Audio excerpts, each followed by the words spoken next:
Hello बच्चों। तो फिर से आपके हैंडआउट वीडियो सॉल्यूशन में मेरे प्यारे बच्चों आप सभी का बहुत बहुत स्वागत है। तो मेरे प्यारे बच्चों आज की क्लास में हम लोग क्या स्टार्ट करेंगे। आज की क्लास में हम लोग अपने चैप्टर नंबर 7 यानी कि अल्टरनेटिंग करंट प्रत्यावर्ती धारा के बेटा लेक्चर नंबर 2 को हम लोग करने वाले हैं, जिसमें हम लोग बेटा बात करेंगे शॉर्ट क्वेश्चन और लॉन्ग क्वेश्चन के बारे में। ठीक है, इसका लेक्चर नंबर ऑलरेडी हमने कर दिया है, लेक्चर नंबर 1। तो उम्मीद करता हूं कि आप सभी लेक्चर नंबर 1 को अच्छे से देखे होंगे और मेरे प्यारे बच्चों अब किसी भी क्वेश्चन में आपको कोई भी डाउट नहीं होगा। तो उसी प्रकार से आपके हैंडआउट का मेरे प्यारे बच्चों इस चैप्टर का ये लेक्चर नंबर 2 है, जिसमें बेटा इस चैप्टर के जितने भी हैंडआउट में शॉर्ट क्वेश्चन और लॉन्ग क्वेश्चन है उनको हम एक एक करके बच्चों सॉल्व करने वाले हैं। ये हैंडआउट के आपके पूरी कहानी है मेरे प्यारे बच्चों 26 MCQ 5 बेटा वेरी शॉर्ट। तो ये 26 प्लस 5 यानी कि 31 क्वेश्चन की कहानी हमने लेक्चर नंबर 1 में की थी। आज की क्लास में बेटा 3 शॉर्ट क्वेश्चन और 4 लॉन्ग क्वेश्चन के बारे में हम लोग बातचीत करने वाले हैं। ठीक है बेटा, तो चलिए स्टार्ट करते हैं बेटा इस क्लास को। आपको पता है कि आपके हैंडआउट में टोटल 38 क्वेश्चन है इस वाले चैप्टर के, जिसका सॉल्विंग टाइम 100 मिनट्स और बेटा लर्निंग टाइम कितना है 140 मिनट्स का है।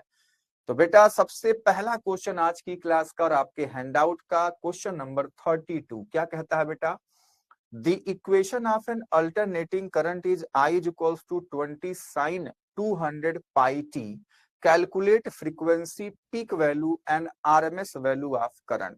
उसी का मेरे प्यारे बच्चों हिंदी यहाँ पे लिखा गया है, प्रत्यावर्ती धारा का समीकरण I बराबर 20 साइन 200 पाई टी, धारा की आवृत्ति, शिखर मान और RMS मान की गणना कीजिए। हालांकि पूरा सॉल्यूशन मेरे प्यारे बच्चों लाइन बाय लाइन है, जैसे कि आपके हैंडआउट में है, इसलिए डाला जाता है क्योंकि मेरे प्यारे बच्चों आपको पता रहे कि अगर ऐसा क्वेश्चन आपसे पूछा जाएगा तो बेटा आपको ऐसे ही क्वेश्चन को सॉल्व करना है। तो चलिए बेटा हम लोग यहाँ पे इस क्वेश्चन को सॉल्व करने वाले हैं। क्वेश्चन क्या दिया है, क्वेश्चन दिया है बेटा ये इक्वेशन। तो मेरे प्यारे बच्चों हम लोग क्या करेंगे, इसी इक्वेशन से कहानी को आगे बढ़ाएंगे। I इक्वल्स टू दिया है 20 साइन 200 पाई टी। मैंने आपको बताया कि इस इक्वेशन को मेरे प्यारे बच्चों हम क्या करते हैं, I is equals to I not sine omega t से हम लोग बच्चा क्या करेंगे, कंपेयर करेंगे। जब आप कंपेयर करते हो बेटा तो आपको क्या मिल रहा है, आपको मिल रहा है मेरे प्यारे बच्चों आई नॉट की वैल्यू 20 है और ओमेगा की वैल्यू मेरे प्यारे बच्चों 200 पाई है। बात समझ में आई। क्वेश्चन में आपको IRMS और फ्रीक्वेंसी की वैल्यू मेरे प्यारे बच्चों फाइंड आउट करनी है। तो सबसे पहले आपको निकालना है IRMS की वैल्यू और दूसरा मेरे प्यारे बच्चों आपको निकालना है फ्रीक्वेंसी की वैल्यू। तो चलिए बेटा कैलकुलेशन स्टार्ट करते हैं। देखो IRMS मेरे प्यारे बच्चों फटाफट आप कैलकुलेट कर सकते हैं। कैसे, हमको फॉर्मूला पता है I नॉट बाई √2। तो I नॉट की वैल्यू क्या है 20 है, इसकी वैल्यू बेटा √2 है। तो आप क्या करिए यहीं पे आंसर दे दीजिए, या आपको मैंने बताया कि आप √2 की वैल्यू 1.414 रख करके 20 में बच्चों डिवाइड करेंगे, जो भी आंसर आएगा वो आपका आंसर हो जाएगा। ठीक है बेटा, चलिए अगला हमारे पास है फ्रीक्वेंसी। तो मेरे प्यारे बच्चों हमको पता है कि हमको ओमेगा यहाँ पे गिवन है। ठीक है, तो हम जानते हैं बेटा कि ओमेगा इज इक्वल्स टू होता है 2 पाई एफ के बराबर। तो यहां से एफ की वैल्यू क्या हो जाएगी, ओमेगा बाई 2 पाई। तो ओमेगा की वैल्यू क्या है हमारे पास 200 पाई है और ये बच्चा 2 पाई है। तो आप देख पा रहे हो कि पाई से पाई कट्टी पिट्टी, 2 से 200 को कट्टी पिट्टी करेंगे, कितना बच्चे वैल्यू आएगी 100। यानी कि फ्रीक्वेंसी की वैल्यू मेरे प्यारे बच्चों आ गई आपकी 100 हॉर्स। ठीक है, 100 हॉर्स। ठीक है बेटा, तो ये आपके इस क्वेश्चन का सॉल्यूशन है। सॉरी बेटा। चलिए तो मेरे प्यारे बच्चों एकदम सेम टू सेम क्वेश्चन का सॉल्यूशन यहाँ पे दिया गया है। आप देख सकते हैं ओमेगा की वैल्यू 100 हर्ट्ज आ गई और बच्चों IRMS की वैल्यू 20 बाई √2, जिसको आप फर्दर √2 से डिवाइड करोगे तो 14.14 आएगा। ठीक है, तो उम्मीद करता हूं कि अब ऐसे क्वेश्चन में मेरे प्यारे बच्चों को कोई भी मिस्टेक नहीं होगा।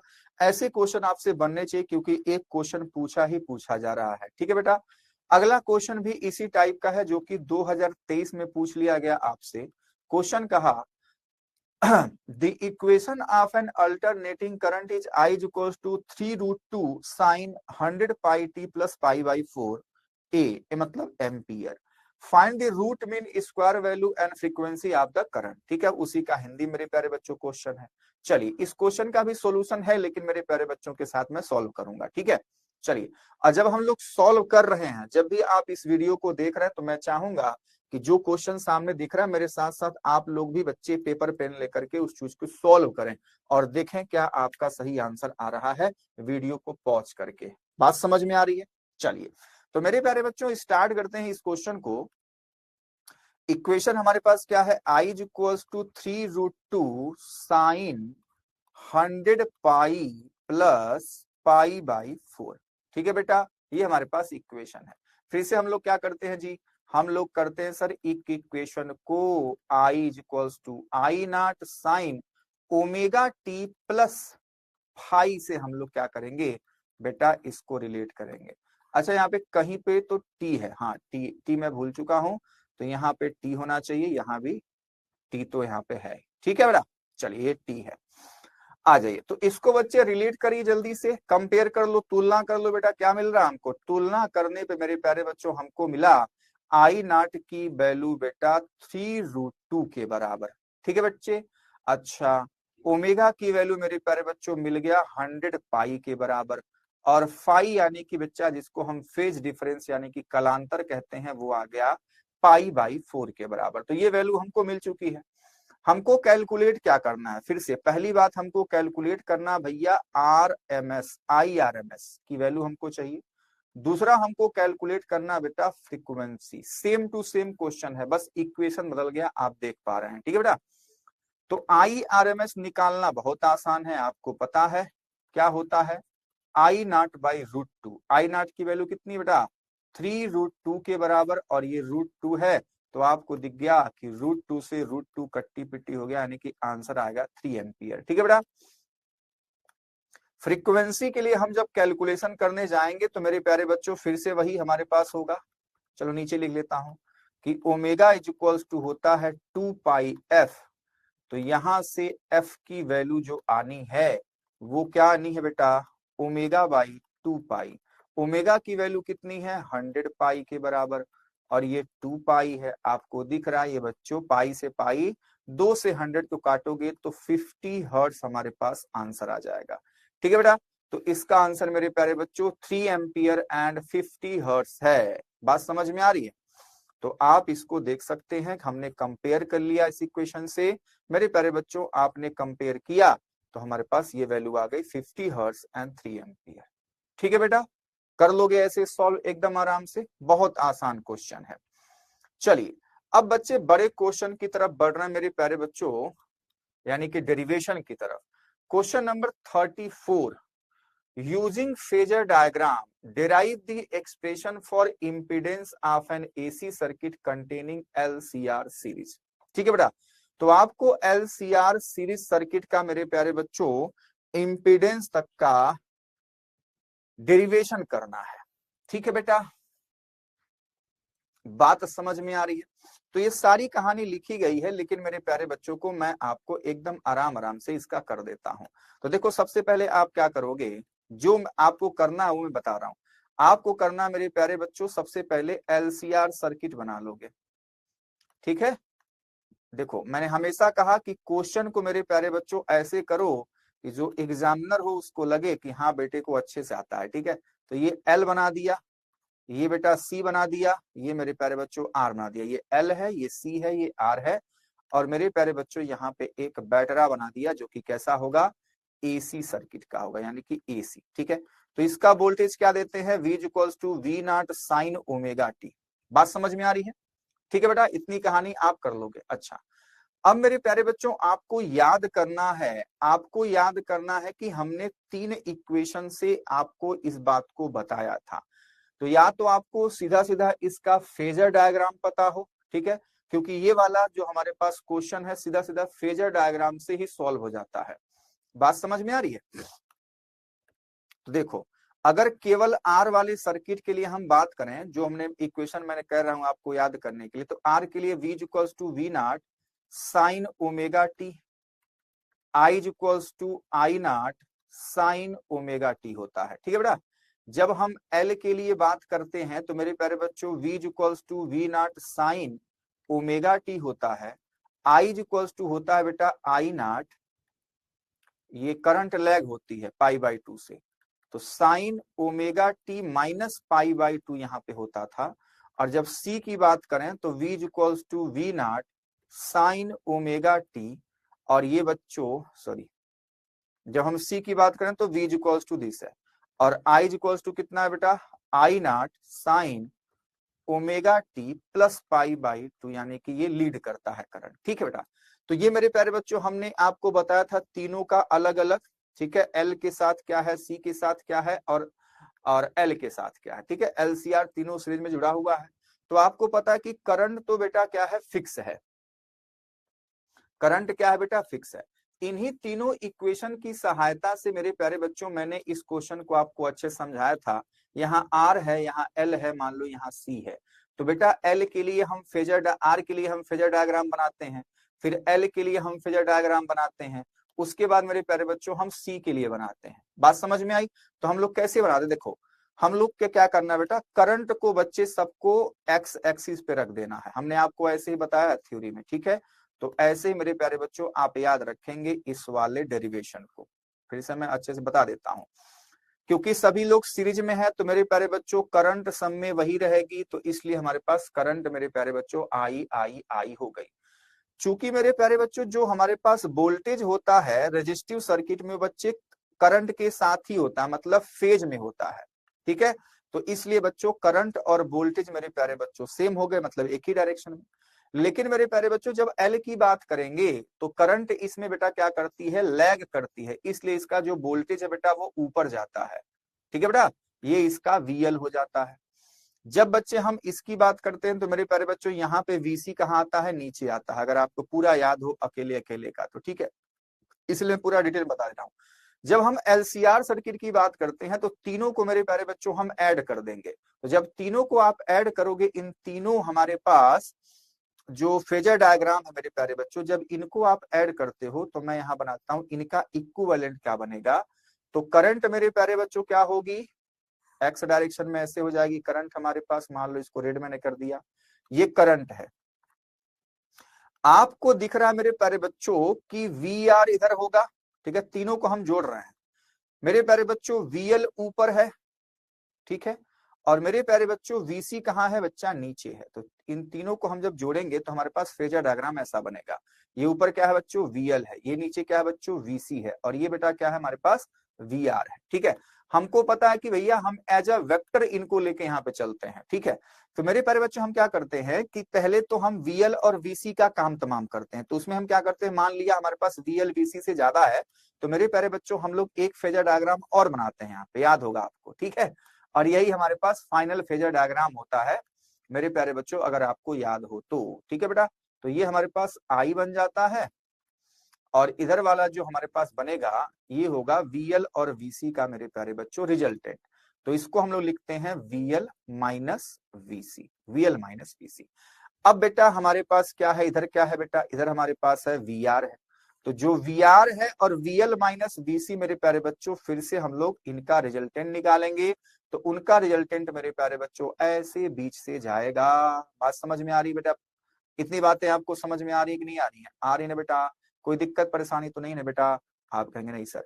अब मेरे प्यारे बच्चों इनका जब हम लोग निकालते हैं तो ऐसे हम लोग एक बनाएंगे रेक्टेंगल, वही वेक्टर वाला तरीका।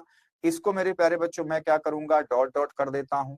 ठीक है, और मेरे प्यारे बच्चों आपको पता है कि ये हमारे पास हो जाता है फाई, एंगल फाई, कि जो रिजल्टेंट है वो बेटा करंट के साथ कितने डिग्री का एंगल बना रही है। तो ये मेरे प्यारे बच्चों तरीका है। तो अगर ये VL माइनस VC है तो ये भी मेरे प्यारे बच्चों क्या हो जाता है, VL माइनस VC हो जाता है। तो यहाँ पे बेटा ये हमारे पास क्या है, रिजल्टेंट V है।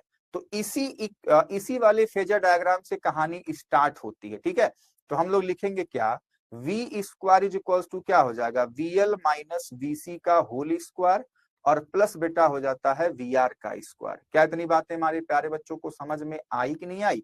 आप कहेंगे हाँ सर आ गई। ठीक है बेटा, अगर मेरे प्यारे बच्चों आप इसको केवल v लिखोगे तो ये सारी बातें अंडर रूट में चली जाएंगी, ठीक है। तो vl माइनस vc का होल स्क्वायर प्लस vr का होल स्क्वायर, बात समझ में आई? अच्छा जी, हमको पता है कि VL होता है I इंटू एक्सएल, हमको पता है VC होता है I इंटू XC, हमको पता है VR होता है I इंटू R के बराबर। तो ये सारी वैल्यू मेरे प्यारे बच्चों हम लोग क्या करते हैं, इसमें रख देते हैं। बात समझ में आई? तो मेरे प्यारे बच्चों आप इसमें रख देंगे तो हमारे पास क्या हो जाएगा, VL के जगह पे I इंटू एक्सएल, ये XL है, ठीक है, माइनस आई इंटू एक्स सी और इसका होल स्क्वायर प्लस ये हो जाएगा आई इंटू आर का होल स्क्वायर।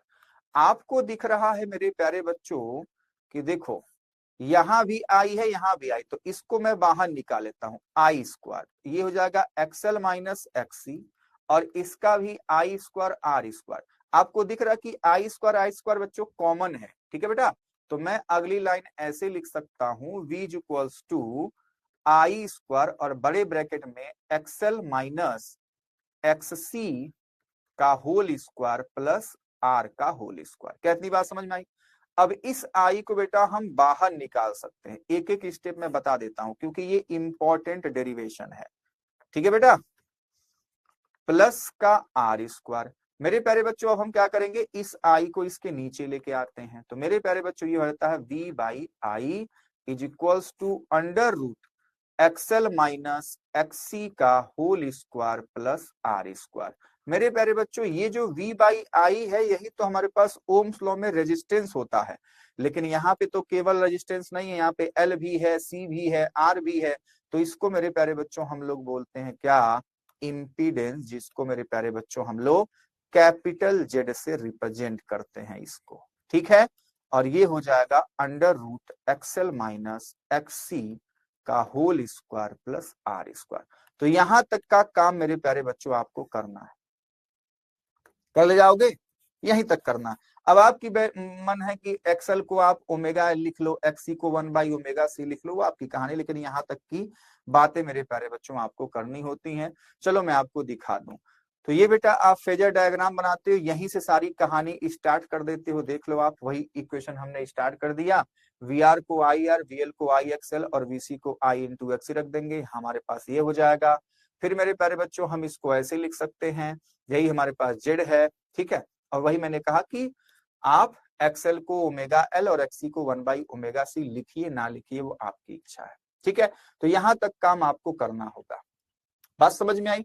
वैसे ही मेरे प्यारे बच्चों इस वाले क्वेश्चन का एकदम हिंदी में, ठीक है।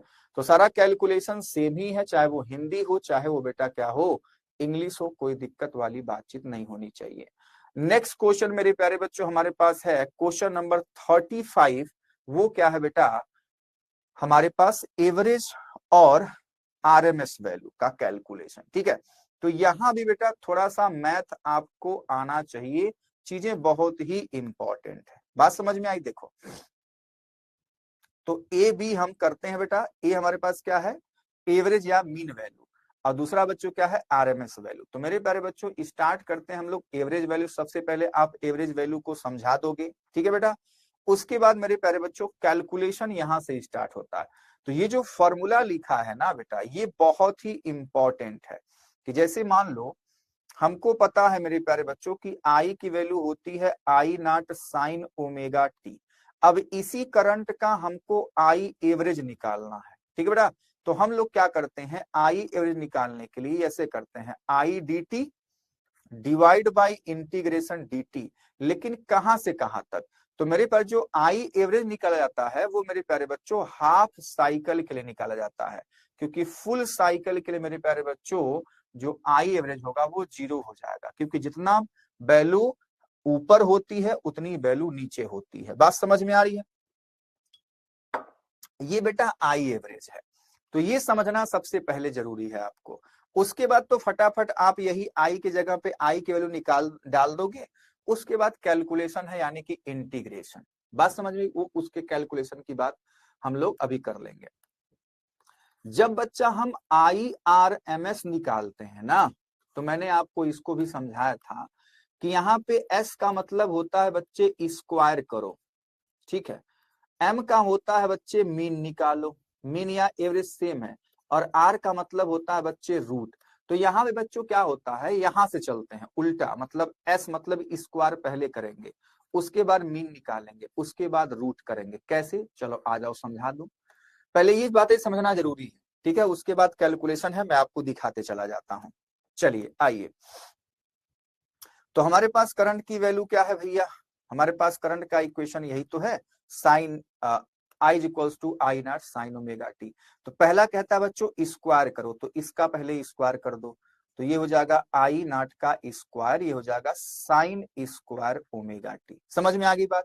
फिर अगला कहता है भैया मीन निकालो। तो मेरे प्यारे बच्चों यही जो मीन निकालना होता है ना, यही बच्चों कैलकुलेशन लेंदी होता है, ठीक है, बस यहीं पे। बाकी दोनों स्टेप, ये फर्स्ट स्टेप और थर्ड स्टेप बहुत आसान है, सारा कहानी कहाँ है, मीन निकालने में। तो अब हम क्या करेंगे, आई स्क्वायर का एवरेज निकालेंगे, ठीक है बेटा। और वो कैसे होगा, उसका फॉर्मूला फिर से लिखोगे, कैसे कि हमारे पास हो जाता है आई स्क्वायर डी टी, और यहां हो जाएगा मेरे प्यारे बच्चों डी टी, और कहां से कहां तक, कहां से कहां तक मेरे प्यारे बच्चों, ये हो जाएगा जीरो से टी, जीरो से टी। मतलब आई और जब निकालोगे तो बच्चे पूरे फुल साइकिल के निकाल जाता है। तो ये जो हमने फॉर्मूला लिखा ना, ये फॉर्मूला बहुत जरूरी है आपको याद करना, कि आई स्क्वायर का जब एवरेज निकालेंगे तो ऐसे निकालेंगे, और जब केवल आई का एवरेज निकालेंगे तो ऐसे निकालेंगे। वहां दोनों में अंतर क्या है, बस यहाँ पे आई की जगह आई स्क्वायर हो गया, यही तो है, ठीक है, फंक्शन है। चलिए स्टार्ट करते हैं। तो मेरे प्यारे बच्चों देखो, ये वैल्यू हमारे पास आई एवरेज हम लोग निकालने जा रहे हैं, तो ये हमारे पास फॉर्मूला है, जीरो से टी बाई टू तक हम निकालते हैं। तो आई के जगह पे देखो हमने आई का वैल्यू डाल दिया, आई नॉट साइन ओमेगा टी, ठीक है बेटा। नीचे हमारे पास क्या है, इंटीग्रेशन है, आपको पता है, यहाँ मैं छोटा सा बता देता हूँ, डी टी कहां से कहां तक, जीरो से टी बाई टू। तो जैसे dx का x होता है, वैसे dt का क्या हो जाएगा, t हो जाएगा। और ये जीरो से टी बाई टू, जब इसको आप खोलोगे तो टी के जगह पे टी बाई टू, टी के जगह पे जीरो, तो इसकी वैल्यू क्या आएगी, टी बाई टू ही आएगी। तो वही मेरे प्यारे बच्चों नेक्स्ट लाइन में लिख दिया गया, आप देख पा रहे हैं, ठीक है। ऐसे आराम आराम से समझाता चलता हूं मैं आपको, बात समझ में आई यहां तक। मैं उम्मीद करता हूं मेरे प्यारे बच्चों को अच्छे से समझ में आ गया होगा। चलिए अब बेटा अगली लाइन क्या है हमारे पास, टी बाई टू तो आप समझ गए, ये आई नॉट बच्चे बाहर आ जाएगा, इंटीग्रेशन में वही बचेगा जिसकी वैल्यू चेंज हो रही है। तो टाइम के रिस्पेक्ट में इंटीग्रेशन है, तो साइन ओमेगा टी अंदर रह जाएगा। अब क्या है, पूरी कहानी इसी पर चलेगी, किस पर बेटा, पूरी कहानी इंटीग्रेशन जीरो से T by two sign omega T पर चलने वाली है, ठीक है, पूरी कहानी इसी पे चलेगी, ठीक बेटा। तो मेरे प्यारे बच्चों हमने क्या किया, साइन ओमेगा टी का जो इंटीग्रेशन होता है वो मेरे प्यारे बच्चों होता है माइनस का कॉस ओमेगा टी, यहां पे लिख देता हूं, इंटीग्रेशन साइन ओमेगा टी क्या होता है बच्चों, यहाँ पे dt भी लिखा जाता है, वो होता है बेटा माइनस का कॉस ओमेगा टी, और यहाँ पे ओमेगा है तो डिवाइड बाई ओमेगा। तो वही मेरे प्यारे बच्चों देखो यहाँ पे लिख दिया गया। और जब इंटीग्रेशन होता है, इंटीग्रेशन का साइन हम हटा देते हैं और बड़े ब्रैकेट में बंद करते हैं, नीचे लोअर लिमिट, ऊपर बेटा अपर लिमिट। तो यहां तक की कहानी तो आपको क्लियर हो गई होगी, ठीक है, बात समझ में आ रही है। ये जो टी बाई टू है उसको मैंने बाहर कर दिया, कहीं भी लिखो आपकी इच्छा है। अब अगली लाइन में मेरे प्यारे बच्चों क्या है, यहाँ पर आई एवरेज है, ठीक है भैया।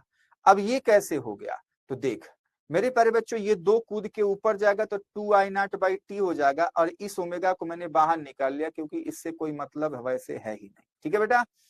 अब अंदर हम क्या करेंगे, यही जो हमारे पास कॉस ओमेगा टी है, तो स्मॉल टी के जगह पे एक बार कैपिटल टी बाई टू रखा जाएगा, उसके बाद एक बार जीरो, मतलब अपर लिमिट और लोअर लिमिट, तो वो यहाँ पे पुट कर दी गई। यहां तक की कहानी एकदम क्लियर होगी मेरे प्यारे बच्चों को, ठीक है। चलो अब मेरे प्यारे बच्चों हम क्या करेंगे, जहां जहां ओमेगा है ना वहां पे बेटा टू पाई बाई टी रख लिया जाएगा। अब हम लोग सिंप्लीफाई इसको कर रहे हैं, ठीक है। तो मेरे प्यारे बच्चों हम लोग क्या करेंगे, ओमेगा के जगह पे टू पाई बाई टी, तो देखो यहाँ पे ओमेगा था, मैं दिखा देता हूं, यहाँ पे ओमेगा है, इसको टू पाई बाई टी रख देंगे, यहाँ पे ओमेगा है, इसको 2π/t रख देंगे। तो मेरे प्यारे बच्चों ओमेगा की वैल्यू 2π/t रख दी गई। ठीक है बेटा। अच्छा जी, यहां से t कैंसिल हो जाएगा, बात समझ में आई। इस t से ये t कैंसिल हो जाएगा और ये 2 से 2 कैंसिल हो जाएगा। तो हमारे पास क्या बचा, I0/π बच गया है बाहर ब्रैकेट के, आप देख सकते हैं। यहां मेरे प्यारे बच्चों 2 से 2 भी कट जाएगा तो बचेगा माइनस का cos π, ये तो cos 0 है। क्या इतनी बात समझ में आई? आपको पता है कि बेटा cos π का मतलब होता है cos 180 डिग्री, और cos 180 डिग्री की वैल्यू होती है -1, तो यहाँ पे -1 लिख दिया जाएगा। ठीक है, और माइनस से माइनस जब गुणा होगा तो बच्चे प्लस हो जाएगा, और cos 0 की वैल्यू 1 होती है तो हम लोग ये लाइन लिख सकते हैं। 1 1 मिलके 2 बन जाएगा, तो हम लोग यहाँ तक पहुंच गए। अब मेरे प्यारे बच्चों आपको यही वैल्यू याद रखनी है, ठीक है, कि जो हमारे पास आई एवरेज आएगा वो आएगा 2I0/π। ठीक है, ये हमारे पास मेन फॉर्मूला है। अब बच्चे पाई से जब आप क्या करोगे, डिवाइड करोगे ना, तो आपको ये वैल्यू मिलती है 0.637 I0। तो ये वैल्यू भी याद रखनी है, MCQ क्वेश्चन में पूछ लिया जाता है। बात समझ में आ रही है? ठीक है बेटा। नेक्स्ट, अब बच्चे हमको IRMS निकालना है, तो पूरा हमने उसका बच्चे फॉर्मूला लिख दिया है। ठीक है, ये क्या है बेटा, देखो IRMS क्या होता है, पहले आई स्क्वायर करो, फिर एवरेज करो, फिर उसके बाद रूट लगा दो। तो ये अंडर रूट में बच्चा ये हमारे पास पूरी कहानी है। तो हम लोग आई को मान लेते हैं, ये हम इसका स्क्वायर करेंगे, हमारे पास स्क्वायर ये हो गया। अब इसका एवरेज निकाला जाएगा, तो जो फॉर्मूला हमने लिखा था देखो वही सेम टू सेम फॉर्मूला है कि नहीं है, बात समझ में आई। आई स्क्वायर के जगह पे आई स्क्वायर की वैल्यू रख दी गई। उसके बाद बच्चों इंटीग्रेशन, देखो सारा खेल क्या है, इंटीग्रेशन का। चाहे आप आई एवरेज निकालो, चाहे आप बेटा IRMS वैल्यू निकालो, दोनों में बच्चे कैलकुलेशन किसका है, इंटीग्रेशन का। तो बेटा यहाँ पे क्या होगा, I0 बाहर आ जाएगा, I0 का स्क्वायर बाहर हो जाएगा, और इसको देखो हमने कहा कि पूरे साइकिल के लिए हम इसको कैलकुलेट करते हैं। ठीक है, तो नीचे हमारे पास देखो ये dt का हमारे पास इंटीग्रेशन कैसे होता है, तो dt ये 0 से t है, तो ये हो जाएगा बेटा स्मॉल t 0 से कैपिटल T। तो इसको रखेंगे कैपिटल T - 0, तो क्या बचेगा, केवल कैपिटल T। तो वही मेरे प्यारे बच्चों नीचे लिख दिया गया। I0 का स्क्वायर बाहर कर देंगे, सारी स्क्वायर ओमेगा t अंदर। अब पूरा पूरा कैलकुलेशन मेरे प्यारे बच्चों जानते हो किसका है, इसी का, sine square omega t dt, कहां से कहां तक, 0 से कैपिटल T। इसी की वैल्यू मेरे प्यारे बच्चों अब पूरे कैलकुलेशन में होगी। बात समझ में आ रही है? पूरे कैलकुलेशन में इसी की बच्चों कहानी होने वाली है। ठीक है, तो आप चाहिए तो मेरे प्यारे बच्चों इसकी वैल्यू आप याद भी कर सकते हैं, मैं अभी बता दूंगा। ठीक है बेटा, आप इसकी वैल्यू मेरे प्यारे बच्चों आप याद भी कर सकते हैं। ठीक है, तो सबसे पहले अगर हम पूरा कैलकुलेशन करने जाएं तो पहले हमको साइन स्क्वायर ओमेगा टी को कॉस में बदलना पड़ेगा, क्योंकि ऐसा हमारे पास कोई फॉर्मूला नहीं है। अब आप इंटीग्रेशन पढ़ चुके होंगे मैथ में, तो बच्चा हमको इसको सिंपल साइन कॉस बदलना पड़ेगा, स्क्वायर का कोई हमारे पास फॉर्मूला नहीं है। तो हम इसको चेंज किए मेरे प्यारे बच्चों 1 - cos 2 ओमेगा टी बाई 2 में। ठीक है, इसकी वैल्यू साइन स्क्वायर ओमेगा कैसे होता है, आज मैं बता दूं। आपको पता है मेरे प्यारे बच्चों, cos 2 theta is equals to cos square theta minus sine square theta. हमको साइन स्क्वायर थीटा ही चाहिए। ठीक है, तो इस पूरे को मैं क्या चाहता हूं, साइन में बदल देना चाहता हूं। तो ये cos 2 थीटा है, ये बेटा हमारे पास हो जाएगा 1 - साइन स्क्वायर थीटा माइनस का साइन स्क्वायर थीटा, दोनों हमारे पास जुड़ जाएंगे, तो 1 - 2 साइन स्क्वायर थीटा हो जाएगा, और ये मेरे प्यारे बच्चों हो जाता है cos 2 थीटा के। ठीक है, हमको इसी की वैल्यू चाहिए, तो सबसे पहले एक को भेजते हैं, चाहे इसको पलटी मार लो, मतलब इस पूरे को उठा करके इधर लेके आओ, और इस पूरे को उठा करके इधर लेके जाओ। ठीक है, चल तो करते हैं बेटा। तो हमारे पास हो जाएगा 2 sine square theta is equals to 1 - cos 2 theta. अब ये 2 को लेके इधर भागो भैया। ठीक है, तो क्या हो जाएगा, हमारे पास आ गया sine square theta is equals to 1 - cos 2 theta by 2 के। ठीक है, यहाँ पे हमने थीटा में कैलकुलेशन किया, क्योंकि हमने आपको बताया मैथ के हिसाब से। ठीक है, थीटा की जगह पे यहाँ पे क्या है, ओमेगा टी है, तो आप देखो 1 - cos 2 थीटा बाई 2 है कि नहीं है, और थीटा की जगह पे ओमेगा टी है। समझ गए बात को? चलिए अब यहां से बेटा आगे की बात। तो मेरे प्यारे बच्चों आप क्या करेंगे, पूरी कहानी हमारे पास इसी इंटीग्रेशन की है, आपको भी दिख रहा है। तो मेरे प्यारे बच्चों हमने क्या किया, 2 को हम आगे भेज दिए, टी को भी हम आगे भेज दिए। इंटीग्रेशन में हमने लिखा केवल 1 माइनस कॉस 2 ओमेगा टी का, ठीक है। अब इंटीग्रेशन को एक के पास, इंटीग्रेशन को इसके पास लेके जाएंगे। तो हमने गुणा कर दिया, एक का गुणा dt में करेंगे तो इंटीग्रेशन dt हो जाएगा, इसका गुणा करेंगे तो ऐसा हो जाएगा। एकदम लाइन बाय लाइन आपका यहाँ पे बच्चों सॉल्यूशन है, ठीक है। अब dt का इंटीग्रेशन t हो जाएगा और इसका इंटीग्रेशन कितना होगा मेरे प्यारे बच्चों, अभी हमने बताया था आपको कि cos 2 ओमेगा टी है ना, तो cos थीटा का इंटीग्रेशन होता है sin थीटा। तो ये हो जाएगा sin थीटा की जगह पे क्या है 2 ओमेगा टी। अगर केवल t होता तो ऐसे ही छूट जाता, लेकिन बच्चों यहाँ पे 2 ओमेगा भी है तो नीचे 2 ओमेगा से भाग भी जाएगा, ठीक है। यहां तक की बात एकदम क्लियर हुई। अब मेरे प्यारे बच्चों अपना काम क्या है, अपर लिमिट और लोअर लिमिट को रखना। तो मेरे प्यारे बच्चों यहाँ पे t है, यहाँ पे 0 है, t की जगह पे कैपिटल T फिर 0 रखेंगे तो ये हमारे पास अपर लिमिट लोअर लिमिट हो गया। इसका 1 बाई ओमेगा जो 2 ओमेगा है उसको मैंने बाहर निकाल दिया, और ये जो साइन 2 ओमेगा टी है ना, तो टी के जगह पे बेटा कैपिटल टी हम रखेंगे। तो एक बार कैपिटल टी एक बार 0। क्या इतनी बातें सबको समझ में आ रही है बेटा? ठीक है। तो देखो ये 0 इंटू ये सब कुछ 0, तो साइन 0 की वैल्यू 0 जाती है, तो हमारे पास क्या बचेगा, केवल यही बचेगा। तो मेरे प्यारे बच्चों आ जाते हैं नेक्स्ट लाइन में, ठीक है। अब हम क्या करेंगे, ओमेगा के जगह पे फिर से जैसे हमने पिछले एवरेज में निकाला था कि 2 पाई बाई टी रखा जा, तो यहां भी ओमेगा था, यहां भी मेरे प्यारे सॉरी अभी इसी ओमेगा को हम हालचाल ले रहे हैं, ठीक है। आप चाहिए तो सब जगह ओमेगा को 2 पाई बाई टी रख लीजिए, कोई दिक्कत परेशानी नहीं होगी। बात समझ में आई? तो आपने क्या किया, यहाँ पे ओमेगा को 2 पाई बाई टी रख लिया। बात समझ में आई? टी से टी कट्टी पिट्टी है, टी इंटू टी क्या हो जाएगा बच्चा 4 पाई। अच्छा साइन 4 पाई क्या होता है बेटा, 0 ही तो होता है, ठीक है बेटा। तो मेरे प्यारे बच्चों आप देख रहे हैं कि इसकी वैल्यू 0 और इसकी वैल्यू ऑलरेडी 0 है, तो केवल हमारे पास ये बच रहा है dt वाला, यानी कि जो कैपिटल टी है वही बचेगा। तो इसलिए कैपिटल टी बाहर और यहां से t कैंसिल हो जाएगा। मेरे प्यारे बच्चों हमारे पास वैल्यू आ जाएगी I नॉट का स्क्वायर बाई 2 के बराबर, ठीक है बेटा। इतनी बातें मेरे प्यारे बच्चों को समझ में आ रही है कि नहीं आ रही है? ठीक है बेटा। तो आप मेरे प्यारे बच्चों इस लाइन को जरूर याद रखिए, इस लाइन को। तो मैं वही कह रहा था कि बेटा पूरा यहाँ पे करने के बाद देख कहां तक, इसको लिखने के बाद अगर आपको याद रहे तो मेरे प्यारे बच्चों डायरेक्ट आप मेरे प्यारे बच्चों ये वैल्यू लिख देना, कोई दिक्कत वाली बात नहीं है, ठीक है। कोई दिक्कत वाली बात नहीं है। पहली लाइन एक्सप्लेन करने के बाद फॉर्मूला कि हाँ हमको एवरेज निकालने आता है IRMS का, उसके बाद तुरंत आप फाइनल आंसर लिख दो ये वैल्यू, ठीक है, कि आई स्क्वायर एवरेज की वैल्यू हो गई I नॉट का स्क्वायर बाई 2। अब बेटा हमने कहा कि हमको निकालना है IRMS। तो IRMS क्या है, अंडर रूट में क्या I का स्क्वायर इसका एवरेज किया, यही फॉर्मूला होता है, ठीक है। तो आई स्क्वायर एवरेज हमारे पास है ही, तो हमारे पास IRMS क्या हो जाएगा बेटा, अंडर रूट में I नॉट का स्क्वायर बाई 2। तो I नॉट का स्क्वायर तो बाहर आ जाएगा, तो हमारे पास हो जाएगा बेटा I नॉट बाहर और √2 अंदर। तो ये हमारे पास बच्चे एक्सप्रेशन है। फिर से 1 बाई √2 करेंगे तो मेरे प्यारे बच्चों इसकी भी वैल्यू हमारे पास आती है 0.707 I नॉट के बराबर।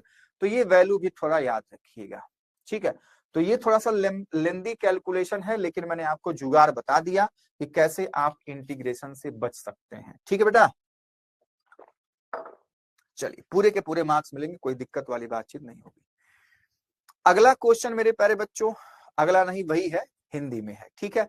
तो सेम टू सेम बातें होंगी, सारी बातें हिंदी में लिखी होंगी, और का कैलकुलेशन तो सब कुछ सेम टू सेम है बेटा।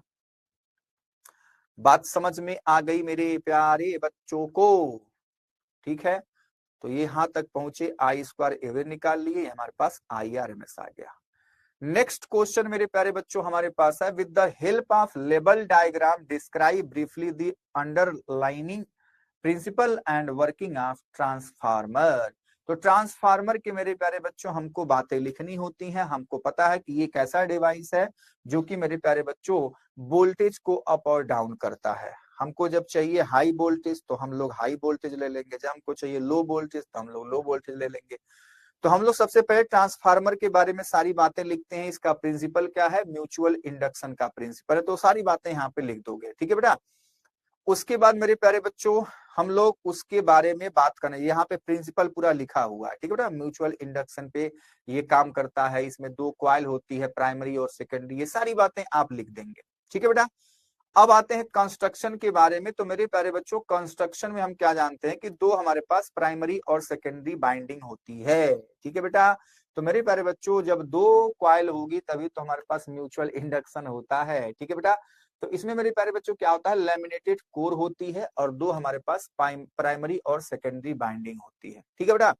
प्राइमरी से हम इनपुट देते हैं और सेकेंडरी से हम लोग आउटपुट लेते हैं। इतनी बातें आपको यहाँ पे बता देनी होती है, ठीक है मेरे प्यारे बच्चों। बात समझ में आ गई? ये सारी बातें यहाँ पे लिख दी गई हैं कि हम लोग प्राइमरी से इनपुट देंगे और आउटपुट कहाँ से लेंगे बेटा? सेकेंडरी कॉइल से लेंगे। ये सारी बातें आपको लिखने के बाद अब हम लोग वर्किंग पे आ जाते हैं। तो वर्किंग मेरे प्यारे बच्चों वही है कि जो प्राइमरी कॉइल का जो ईएमएफ होगा जिसको हम ईपी कहेंगे। देख फिगर में आता हूं, जो भी चीजें होंगी इसका बच्चे ईएमएफ ईपी लिखा जाएगा, इसके ईएमएफ को हम ईएस लिखेंगे, इसके नंबर ऑफ टर्न्स को हम एनपी लिखेंगे, इसके नंबर ऑफ टर्न्स को हम एनएस लिखेंगे, ठीक है बेटा। इसमें करंट को हम आईपी लिखेंगे, इसमें करंट को हम एनएस लिखेंगे। ये सारी बातें मेरे प्यारे बच्चों को पता होनी चाहिए, ठीक है। सेकेंडरी को एसएस लिखेंगे और बच्चे प्राइमरी को पीपी लिखेंगे। अब यहाँ पे कॉन्सेप्ट क्या होता है मेरे प्यारे बच्चों कि जितना फ्लक्स मेरे प्यारे बच्चों पहले वाले कॉइल से होगा वो सारा का सारा फ्लक्स मेरे प्यारे बच्चों सेकेंडरी कॉइल से पास होना चाहिए। कहीं भी फ्लक्स का बच्चों लीकेज नहीं होना चाहिए, उस बात को यहाँ पे लिख दिया गया है, ठीक है बेटा जी। बात समझ में आ रही कि नहीं आ रही है? ठीक है, देखो यहाँ पे सारी बातें पढ़ लो एक बार। In an ideal transformer the resistance of the primary coil is considered to be 0 and the entire magnetic flux produced in the core is assumed to pass through both the primary and secondary coils without any leakage. Let alternating EMF applied across primary coil be EP and let the magnetic flux link with the each turn of the EMF is in any instant is phi. ठीक है बेटा। तो EP की value क्या होगी? हम लोग formula पढ़े थे कब? EMI इलेक्ट्रोमैग्नेटिक इंडक्शन में इज इक्वल्स टू माइनस का N D phi by D T होता है। तो हमारे पास हमने प्राइमरी के लिए तो पीपी लिख दिया, EP is equals to minus N P D phi by D T. बात समझ में आ रही है? और ये सारा फ्लक्स मेरे प्यारे बच्चों बिना लीकेज हुए दूसरे वाले से पास होगा। तो इसका मतलब उसको हम लोग लिखेंगे e s is equals to minus का N s d phi by D T. बात समझ में आई? तो मेरे प्यारे बच्चों वो बातें यहाँ पे लिख दी गई। अब हमारे पास देखो ये जो इक्वेशन बना इसको हम इक्वेशन 1 कहे और ये जो हमारे पास बना इसको हमने इक्वेशन 2 कहा। दोनों इक्वेशन को आपस में हम डिवाइड कर देंगे। जब डिवाइड करेंगे बेटा तो D phi by D T कट्टी पिट्टी हो जाएगा और हमको ईएमएफ और नंबर ऑफ टर्न्स में एक रिलेशन मिल जाएगा, ES by EP is equals to NS by NP के, ठीक है बेटा। तो यहां तक का काम हमको करना रहता है। हमको पता है कि वोल्टेज मेरे प्यारे बच्चों चेंज हो रहा है लेकिन पावर इनपुट और पावर आउटपुट में कोई चेंज नहीं होगा। तो बच्चे power of primary coil power of secondary coil equal होगा। तो मेरे प्यारे बच्चों power of input power of output यानी कि VSIP VSIS into is equals to VPIP. SS मतलब सेकेंडरी कॉइल का पावर, अरे P is equals to VI होता है ना, ठीक है बेटा। तो वहां से हम लोग लगाएंगे बेटा तो हमारे पास ये फॉर्मूला मिलेगा और ये फॉर्मूला बहुत ही इंपॉर्टेंट है। इन सब की रेशियो को हम बच्चे स्मॉल आर से रिप्रेजेंट करते हैं जिसको हम लोग कहते हैं ट्रांसफॉर्मेशन रेशियो, ठीक है बेटा। इसी पर बेस्ड होता है बच्चों कि हमारे पास जो वोल्टेज हमको हाई मिलेगा कि आउटपुट वोल्टेज लो मिलेगा। जब आर की वैल्यू बच्चा ग्रेटर देन 1 होगी तो मेरे प्यारे बच्चों हम वहां पे पाते हैं स्टेप अप ट्रांसफार्मर। जब हमारे पास आर की वैल्यू लेस देन 1 होगी तो वहां पे होता है स्टेप डाउन ट्रांसफार्मर, ठीक है। तो ये सारी बातें आपको याद होनी चाहिए। स्टेप अप के लिए क्या होगा? एनएस की वैल्यू एनपी से ज्यादा होनी चाहिए। इसके लिए मेरे प्यारे बच्चों क्या होनी चाहिए? एनपी की वैल्यू एनएस से ज्यादा होनी चाहिए, ठीक है। ये सारी बातें आपको याद होनी चाहिए। यही क्वेश्चन सेम टू सेम बेटा हिंदी में, ठीक है। तो वीडियो को पॉज करके पूरा आप हिंदी मीडियम वाले बच्चे इसको पढ़ लेंगे। सेम कहानी एकदम सेम टू सेम है, कोई भी अंतर, कोई भी डिफरेंस नहीं है। इक्वेशन 1 इक्वेशन 2 दोनों के बच्चा कट्टी पिट्टी किया, हमारे पास ये रिलेशन बचा। अब हम जानते हैं कि दोनों बच्चे कुंडली में जो पावर होती है, शक्ति, वो मेरे प्यारे बच्चों बराबर होगी। तो यहाँ पे VS IS is equals to VP IP, तो हमारे पास ये रेशियो बनता है और ये फॉर्मूला आपके लिए बहुत ही इंपॉर्टेंट है, ठीक है बेटा। नेक्स्ट क्वेश्चन मेरे प्यारे बच्चों है हमारे पास, define reactance and impedance in AC circuit, derive expression for instantaneous current in series LCR circuit if connected to an alternating EMF। ठीक है बेटा, तो फिर से मेरे प्यारे बच्चों हमको क्या करना है, रिएक्टेंस एंड इंपीडेंस आपको बेटा डिफाइन करना है, ठीक है, AC सर्किट का। तो रिएक्टेंस क्या होता है, इंपीडेंस क्या होता है, ये आपको बता देना है। उसके बाद मेरे प्यारे बच्चों LCR सर्किट में वही इंपीडेंस तक जाना है, Z equals to √XL minus XC का whole square plus R square, और वहां से करंट का इक्वेशन लिख देना है, ठीक है बेटा। तो सबसे पहले रिएक्टेंस का हमको क्या चाहिए, डिफिनीशन चाहिए। तो reactance is the opposition offer to the flow of alternating current in a circuit due to presence of inductance और कैपेसिटेंस। देख, जो कैपेसिटेंस का रिएक्टेंस होता है उसको बोलते हैं बेटा कैपेसिटिव रिएक्टेंस, और जो इंडक्टेंस का होता है उसको बोलते हैं बेटा इंडक्टिव रिएक्टेंस, ठीक है। दोनों का यूनिट सेम होता है ओम। ये दोनों मेरे प्यारे बच्चों करंट के फ्लो में अपोज करते हैं, ठीक है। दोनों का फॉर्मूला आप लिख सकते हैं। उसके बाद मेरे प्यारे बच्चों इंपीडेंस पे आ जाते हैं। इंपीडेंस पूरे सर्किट का रेजिस्टेंस है, ठीक है, LCR का। तो impedance is the effective resistance of that an AC circuit offer to the flow of current due to the combined effect of resistance, reactance and यहाँ पे रेजिस्टेंस भी होना चाहिए, रिएक्टेंस, ठीक है बेटा। रिएक्टेंस मतलब दोनों आ गया है ना, XL और XC। बात समझ में आई? जब रिएक्टेंस हमने कह दिया तो यहाँ पे XL और XC दोनों की बात कह दी, ठीक है बेटा। इसको मैथमेटिकली इतना कहते हैं, और इस डेरिवेशन में भी यहां तक आपको पहुंचना है, ठीक है बेटा। तो डेरिवेशन मेरे प्यारे बच्चों स्टार्ट करेंगे same to same series LCR circuit. थोड़ी देर पहले मैंने पूरी कहानी आपको बताई थी, है ना बेटा।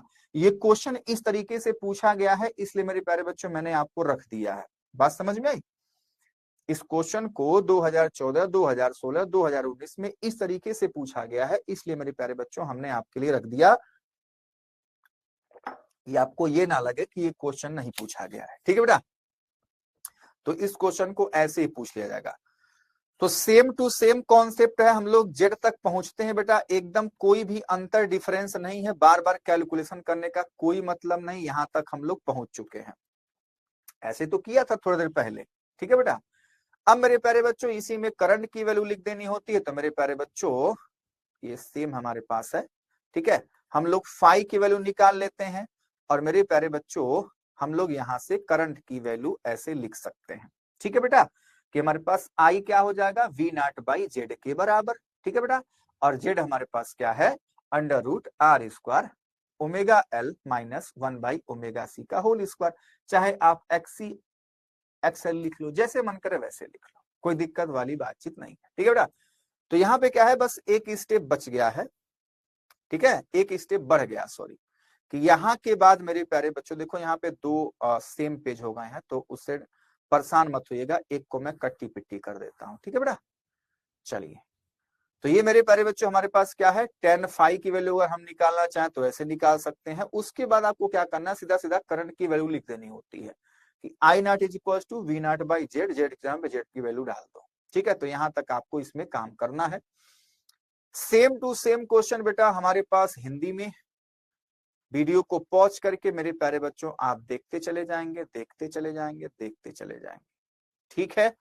और यहां पर भी आप करंट की वैल्यू लिख देंगे ऐसे, I0 = V0/Z, V0 = Z की वैल्यू क्या हो जाएगी, एक्सएल माइनस एक्ससी का होल स्क्वायर प्लस का आर स्क्वायर। ठीक है, या आप लोग ऐसे लिख सकते हो वी नॉट, ठीक है, v not by under root XL minus XC का whole square, sorry XL XC को तो चेंज करना था, तो काहे लिख रहे हैं सर, चलो इसको मैं चेंज कर देता हूं, ओमेगा एल माइनस 1/ओमेगा सी और इसका होल स्क्वायर प्लस का आर स्क्वायर। तो यहां तक आपको काम करना है। ठीक है बेटा, क्वेश्चन नंबर 38 और मेरे प्यारे बच्चों इस चैप्टर का लास्ट हमारे पास क्वेश्चन है। हालांकि ये क्वेश्चन पूछा नहीं गया है आपसे कभी, ठीक है बेटा, लेकिन फिर भी इस चैप्टर का बच्चों इंपॉर्टेंट क्वेश्चन है। क्या है, describe the principle construction and working of an AC generator with the help of label diagram. ऐसा क्वेश्चन आपसे पूछा जा सकता है। तो आप क्या करेंगे बच्चों, सबसे पहले एसी जनरेटर के बारे में बताएंगे कि ये क्या होता है। तो ये एक ऐसी डिवाइस होती है जो कि मैकेनिकल एनर्जी को मेरे प्यारे बच्चों इलेक्ट्रिकल एनर्जी में कन्वर्ट करती है। ठीक है बेटा, फिर ये किस प्रिंसिपल पर काम करती है बच्चों, वही हमारे पास इलेक्ट्रोमैग्नेटिक इंडक्शन। ठीक है बेटा, तो ये इलेक्ट्रोमैग्नेटिक इंडक्शन पे मेरे प्यारे बच्चों काम करती है, इसका प्रिंसिपल यही है।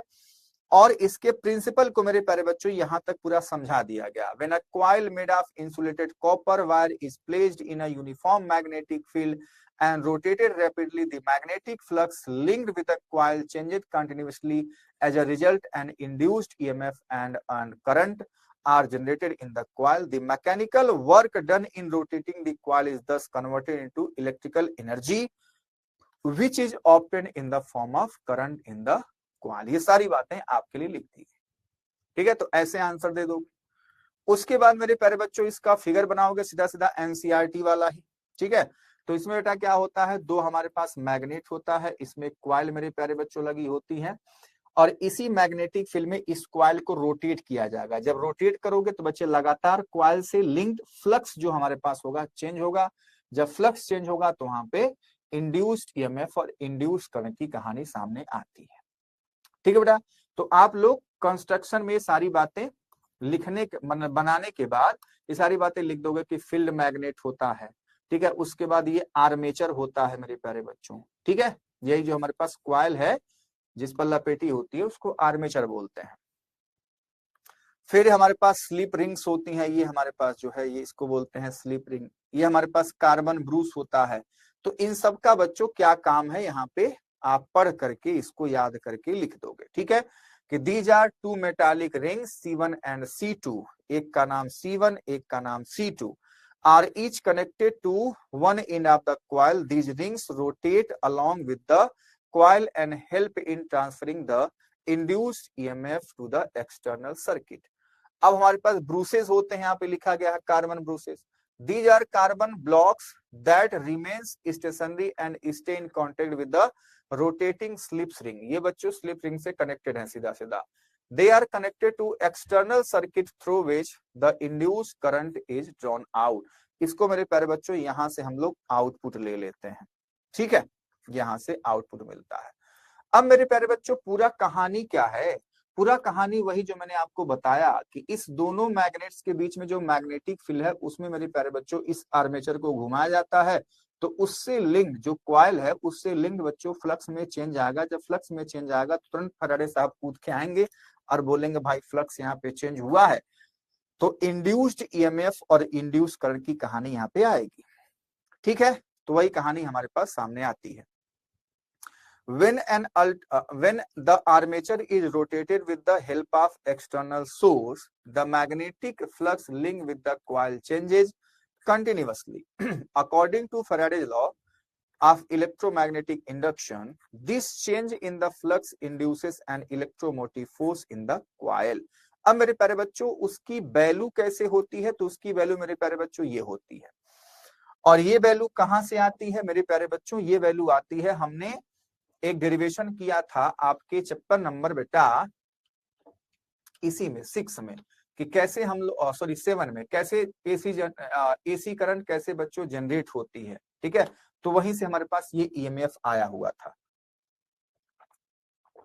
ठीक है बेटा, तो E is equal to NBA omega sine omega T. Is equals to NBA omega sine omega T, ये इंड्यूस्ड ईएमएफ की वैल्यू आती है। ये जो हमारे पास वैल्यू होती है NBA मेरे प्यारे बच्चों, वो E0 के बराबर हो जाएगी। सिंपल सी बात है, ठीक है बेटा। तो इसको हम लोग लिख देंगे E0, तो E0 इज इक्वल्स टू हो जाएगा E0 साइन ओमेगा टी। तब हम लोग यहाँ पे एसी करंट और एसी वोल्टेज के बारे में हम लोग यहीं से लिख पाते हैं, ठीक है, कि I is equals to I0 sine omega T, ठीक है। ये मेन फॉर्मूला हमारे पास है, is equals to NBA omega sine omega T. यहां से हम I की वैल्यू, यही इसी को हम वोल्टेज भी लिख सकते हैं, V is equals to V0 sine omega T. Current भी लिखते हैं हम लोग, I is equals to I0 sine omega T, ठीक है बेटा। ये सारी कहानियां हैं। सेम टू सेम कहानी मेरे प्यारे बच्चों हिंदी में, ये सारा हमारे पास सर्किट डायग्राम बनाएंगे और इसके बारे में मेरे प्यारे बच्चों फटाफट हम लिख देंगे, ठीक है। वीडियो को पॉज करेंगे और पढ़ लेंगे, ये सारी बातें आपको याद करनी पड़ेंगी, ठीक है। क्या क्या इसकी रचना है, संरचना है, क्षेत्र चुंबक होता है, आर्मेचर होता है, सर्पी वलय होता है, ब्रूस होता है, ये सारी बातें आपको पढ़ लेनी है। फिर कार्य प्रणाली मेरे प्यारे बच्चों वही कि जब हमारे पास आर्मेचर क्या होता है, उसके बीच में घूमता है तो उससे होकर गुजरने वाला फ्लक्स लगातार चेंज होता रहता है। जब फ्लक्स चेंज होगा तो बच्चों वैद्युत चुंबकीय प्रेरण के हिसाब से उसमें क्या आएगा, इंड्यूस्ड ईएमएफ यानी कि प्रेरक विद्युत वाहक बल आएगा, ठीक है बच्चों, और जिससे वहां पे प्रेरित विद्युत धारा प्रवाहित होने लग जाती है। तो उसका हमारे पास बच्चों यहां तक हम लोग काम यहाँ पे कर लेते हैं, ठीक है बेटा जी। तो ये मेरे प्यारे बच्चों आपके 7वें चैप्टर यानी कि एसी सर्किट की पूरी कहानी थी। अगर ये वाला क्वेश्चन मेरे प्यारे बच्चों जो हमारे पास ये है एसी जनरेटर, अगर आपको टफ लगता है तो मेरे प्यारे बच्चों इसको आप स्किप भी कर सकते हो, कोई दिक्कत वाली बातचीत नहीं है ना, ठीक है बेटा। बात समझ में आ रही है। तो मेरे प्यारे बच्चों मिलते हैं मेरे प्यारे बच्चों इसी की तरह से अगले चैप्टर में, जो कि हमारे पास होगा चैप्टर नंबर 8 मेरे प्यारे बच्चों। उसका क्या नाम है, वैद्युत चुंबकीय प्रेरण यानी कि बेटा वैद्युत चुंबकीय इलेक्ट्रोमैग्नेटिक वेव्स यानी कि वैद्युत चुंबकीय तरंगे, ठीक है। चैप्टर नंबर 8 में जितने क्वेश्चन होंगे आपके हैंडआउट के, वो सभी सॉल्यूशन को हम लोग अच्छे से करेंगे, ठीक है बेटा।